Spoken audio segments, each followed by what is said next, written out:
Your very expensive coating ski brush could live a very long time if you were taking enough care of it. In this video, I'll show you all my tips to keep your brushes the longest time possible. First, never let your brush in the water like this. This is the most common thing I see beginners do in warmer stores, and it's a really bad habit. Because in the metallic parts of the brush there is glue that maintains your brush's hair together. If you let the water enter, it will damage the glue and the hair will fall. If you have a water pot like this one, don't let your brush like this even if only the tip of the brush is in the water. The capillarity will damage your brush the same way. It will just be slower than having the brush completely in water. The capillarity is what happens to a sugar when you dip it in the coffee. Second, don't use washes or contrast paint with expensive brushes because of the capillarity again. These paints are really diluted and will go inside the ferrule and damage the glue. Water is not the only problem, pigments are also to blame. If pigments enter the ferrule and drain it, it will dishevel the hair and make the tip of your brush completely destroyed like this one. If you want to use these paints, buy a synthetic brush or use an old natural brush. Personally, I use a 4 years old brush for washes and contrast paints. But that doesn't mean that I am not taking care of it with the third tip. Third, use brush soap after every painting session. Brush hair are just like your hair. If one day you paint a wall in your home and drop paint on your hair, will you just rinse them with water and say, okay, I'm fine? Or will you use shampoo? It's the same for your brushes. There's a lot of brush soap. I personally use this one since I saw the Maniacs video about brushes and it's really good. Always drag the brush when you take some soap. After the cleaning, you can drag the brush and wipe it down on your hand to leave a little bit of soap to shape the brush. Fourth, the metallic paints are not recommended. This paint has more pigment for the reflections and dries faster than matte paint. It will ruin your brush faster.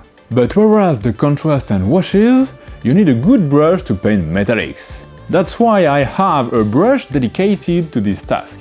I'm really careful with it, and you should too. I rinse it really often, I dilute a little bit the metallic paints to have less pigments in the brush, and I clean it with soap carefully. This way, I think it's okay to use metallic paints. Fifth, use 2 different paint pots and change water regularly. I have a paint pot for the metallic paints that I have marked with an X. I also change the water very often, because when you rinse your brush, you left pigment in the water pot. So after many times it almost looks like a wash, and we learned in tip number 2 that it's not a good thing for your brushes. Sixth, put paint only on the top 50% of the tip of your brush. It's for the same reason that tip number 2. If you put all the hair in the paint, it will enter in the ferrule, and you don't want that because you want to avoid messy hair. Seventh, only drag with your brush. It's obvious but always good to remember. Brushes are made to take and apply the paint by dragging, never pushing the paint with your brush. However, you completely can use the stippling method on your miniature or make dots or whatever if you do it carefully, without applying too much pressure on your brush. The thing that matters is that the tip has to stay sharp. Eighth, do not store your brush's hair vertically. When you store your brushes, after cleaning it with soap of course, the hair are still humid and the gravity will help it to enter in the ferrule and damage the glue a little bit. It's not a big deal, but over the time it's not cool.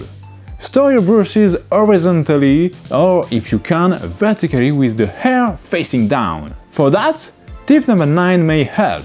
Ninth, use the brush caps.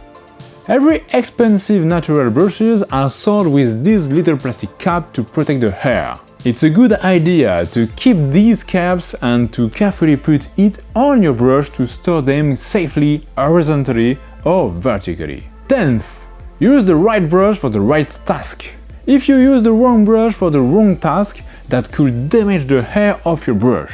So, a round little brush can be used for details, freehands, fine lines and much more. Round normal size brushes can be used for little base coats, layering, glazing for examples. A flat brush with hard hair could be used for dry brushing or stippling on large surfaces, and flat brushes can be used for large base coats. These are guidelines, not the universal truth. That's what I do personally, and my brushes live a long time. And bonus tip! If you have damaged brushes because you didn't see this video soon enough, well, first of all, subscribe, and then you can try to use Brush Restorer, but it's quite random. Sometimes it's a miracle, sometimes it doesn't work. Thanks for watching, please subscribe, bye!